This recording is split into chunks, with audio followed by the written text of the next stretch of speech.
As Vietnam gears toward the consumption of safe and clean agricultural products, farmers have also changed their perception of agricultural production, and they have been striving to improve the quality of their products.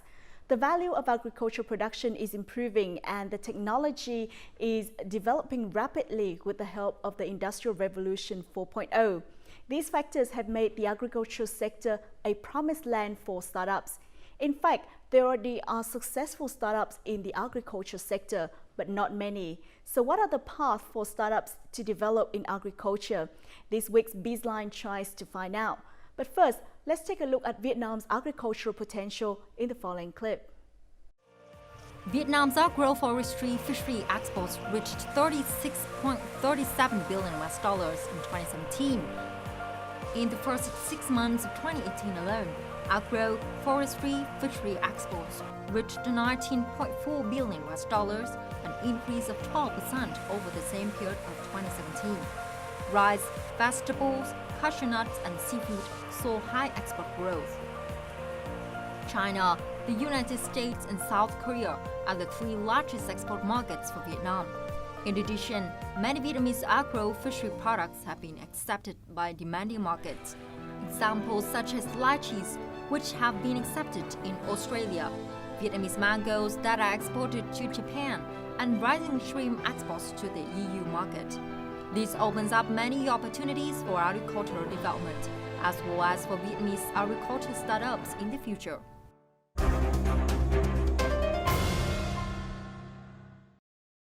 Joining our Bizline this week is Mr. Phan Vinh Quang, Deputy Project Director of the Mekong Business Initiative. MBI is also the sponsor of an agricultural startup accelerator program called Match. Well, thank you so much for joining us. My pleasure.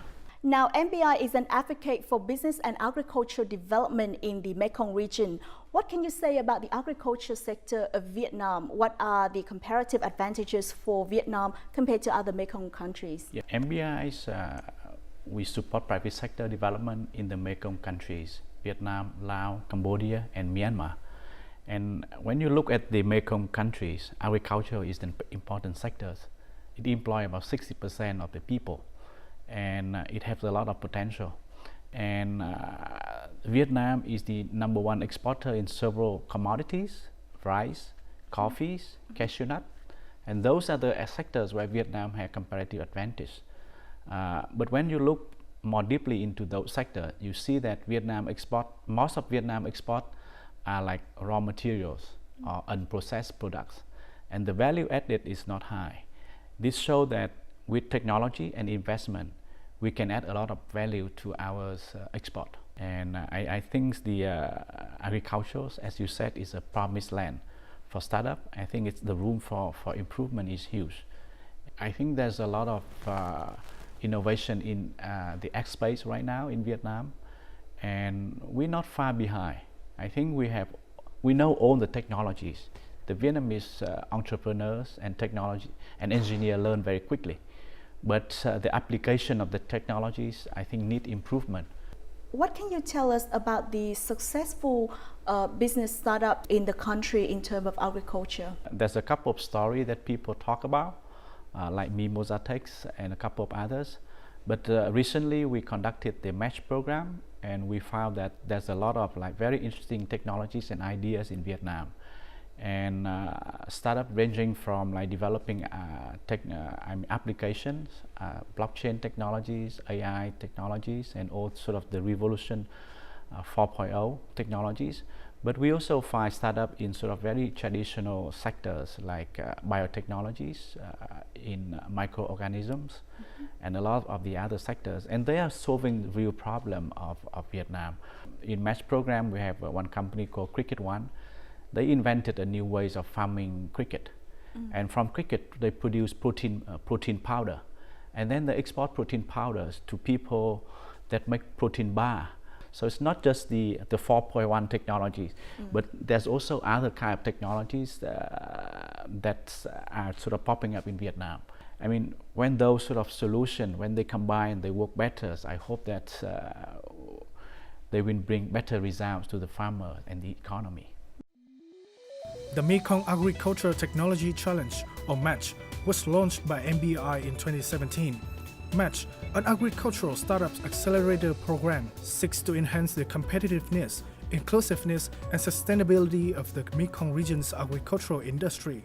23 startups have been invited to join its 2018 program, includes 13 startups from Cambodia, Laos, Myanmar, and Vietnam, as well as 10 international firms proposing agri-tech solutions for these markets. Participants had opportunities to win innovation grants, receive mentorship and assistance with their expansion plans, and forge relationships with potential partners and investors. Out of 12 finalists in the program, 6 are Vietnamese startups. Vietnam was first prize winner of Match 2018.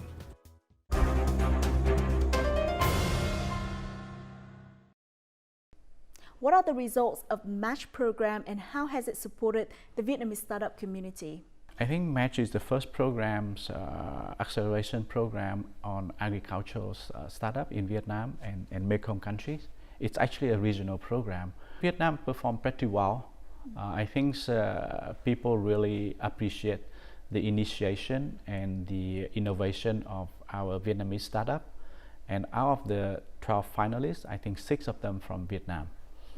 On the startup side, we see a lot of great technologies, great people, and when they got together, sort of great mind meet. When they got together, they create all kinds of collaboration.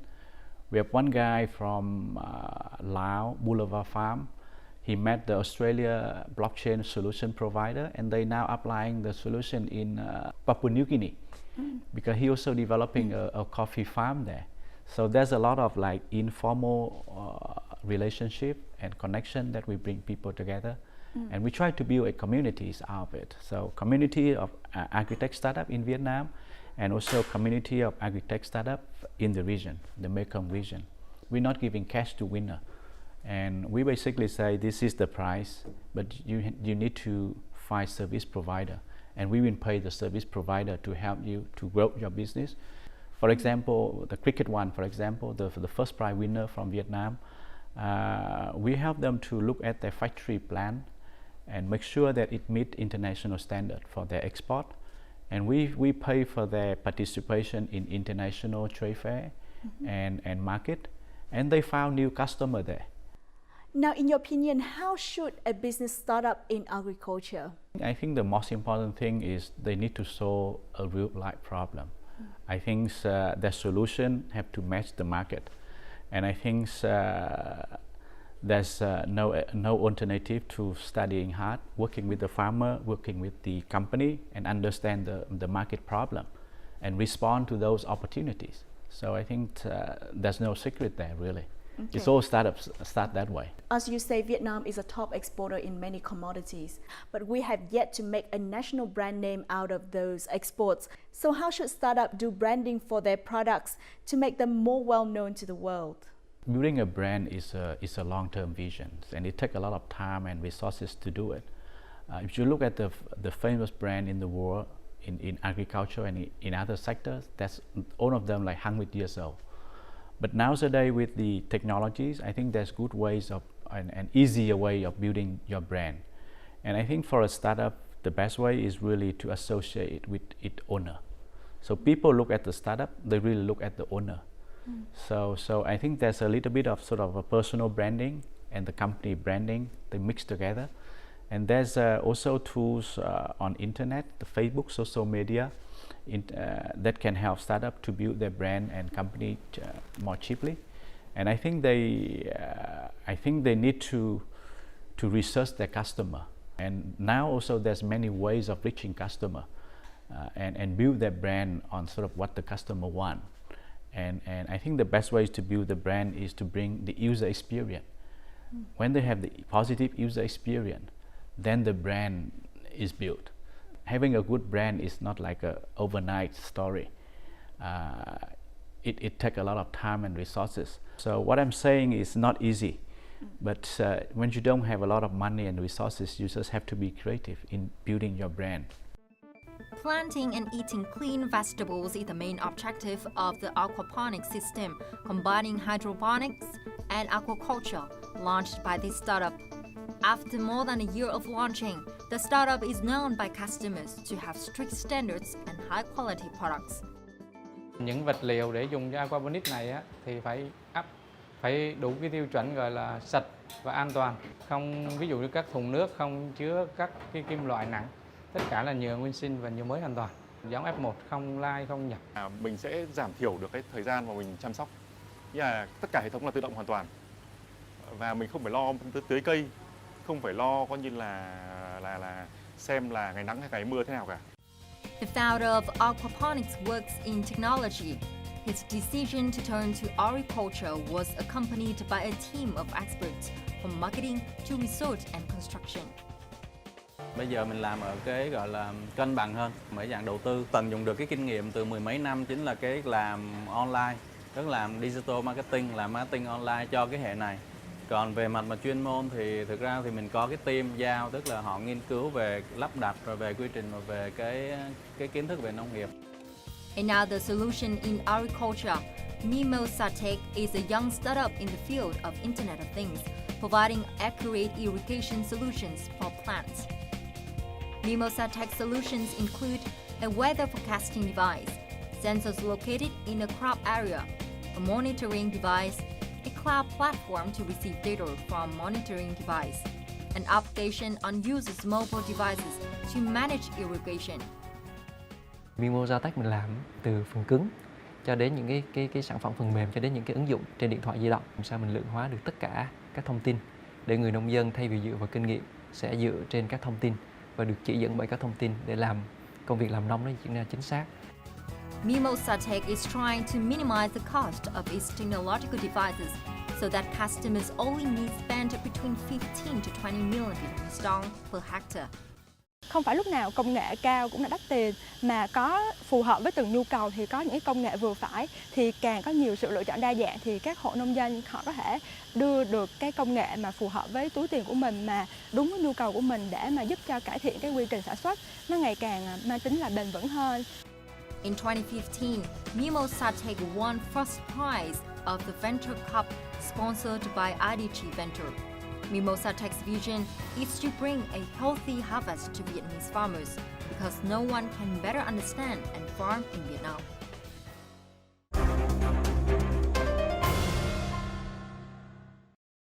So in your opinion, is technology vital for startups in agriculture? Yeah, absolutely. I mean, if you don't have technology, why you start your company, frankly?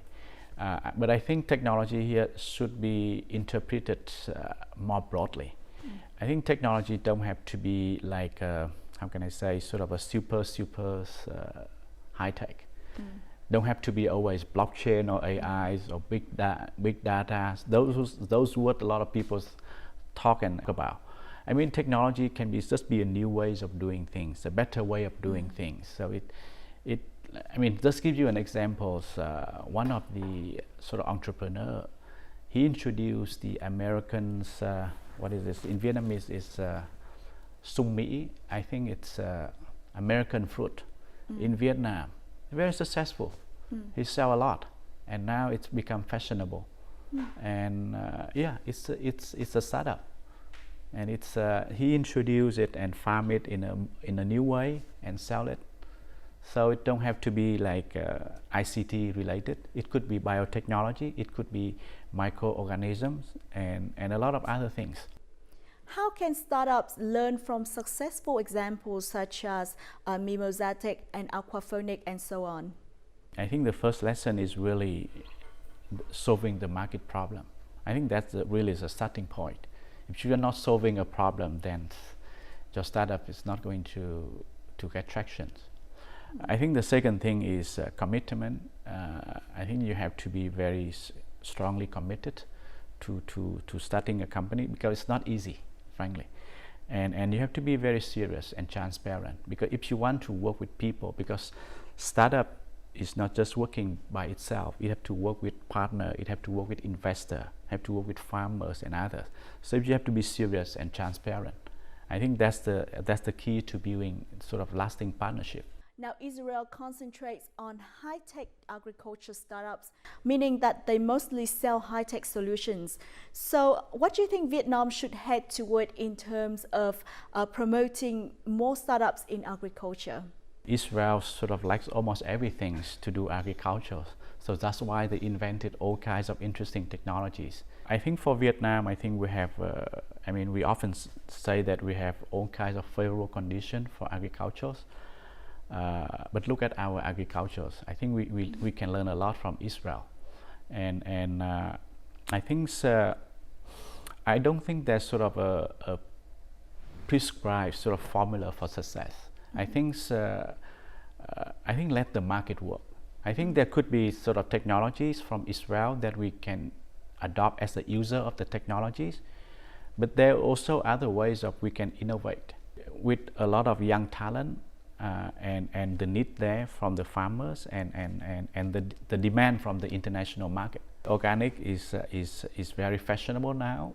I just went to US last month, and I was there about 3 years or 4 years ago.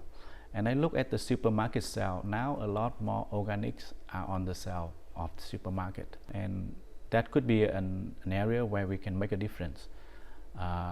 But again, it takes time and resources to do it. And with technologies and investment, I think that we can do it. Young entrepreneurs are increasingly buying into the startup ecosystem concept. However, finding investment is no easy task. Even angel investors who contribute their capital to a startup company and in return for a share of that company are experiencing a hard time. As only 1 out of 10 startups grow to be successful, choosing to invest in startups is a risky decision. Nguy cơ lớn nhất là mất toàn bộ tiền. Ở Việt Nam thì có cái đầu tư khởi nghiệp này thì nó cũng tương đối là mới, hoặc là các nhà đầu tư thiên thần hoặc các quỹ đầu tư thì về mặt các cơ chế pháp lý về bảo đảm, cái nguồn vốn, các cái chế tài thì cũng còn nhiều thiếu. Nó rất là rủi ro, cái tỷ lệ rủi ro nó cao rất là nhiều so với mọi người đầu tư vào những cái truyền thống như là công ty lớn hơn đầu tư chứng khoán, đầu tư vàng, đầu tư bất động sản. Chúng ta cũng chưa có những cái khuyến khích để các người đầu tư. Programs are being launched to foster the development of startup companies and to draft a circular on venture capital for startups. Chi phí để mà xây dựng, gọi là khởi lập, thành lập để mà chạy một cái doanh nghiệp tại Việt Nam hiện nay thì cũng còn khá cao, kể cả về thời gian cũng như các cái thủ tục. Và chính phủ đang rất là nỗ lực để giảm bớt những cái thủ tục hành chính đó, thì chính là giảm bớt cái chi phí đầu tư ban đầu của startup và cũng chính là giảm bớt cái tiền đầu tư ban đầu của nhà đầu tư thiên thần. Vietnam had 2,000 new businesses in the agricultural sector last year. Efforts to develop a startup ecosystem are also expected to help further investment in agricultural startups in the coming years.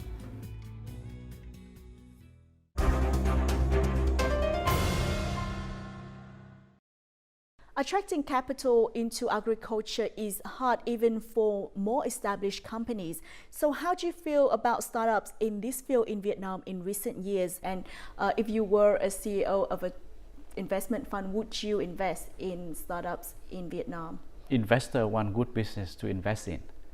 And if agri-tech startups are good business, they will invest. I know that some startups here in Vietnam in agriculture already have some funding. I think to get funding, you really need to focus on your business. If you're good, if you're making a difference, if you have a really good potential, I think investor will invest in you. And I mean, if I was a CEO of a fund, yeah, probably I would invest in some of the very good startups in agriculture that I know. Besides technology and capital, what should startups develop to make their business a success? I think listen to your customer. I think that's really number one for success in business. And if you want to solve the problem, I think there's no alternative to listening to your customer and sort of keep improving what you have. And we talked in the past about the positive user experience. I think there's a lot of room for startup to make a difference there. Big company, not necessarily the one that have the best customer experience. So I think that's where I think the startups should focus on. And of course, I mean, they have to improve their solution and products as well. I think that sort of go hand in hand. And last but not least, what is your one message for startups, for Vietnamese startups in agriculture? Try your best and don't regret. So now you have time, you have passion, you have idea, try it. Otherwise later you say, oh, I should have done this, I should have done that. So that's what I say, try your best and don't regret. So if you have an idea, you go out and try it and talk to people. And if you fail, that's fine. You still have like plenty of time and to correct it, or start another business, or do other things. So try it hard and don't regret. Well, thank you so much for joining us. Yeah, my pleasure. Thank you.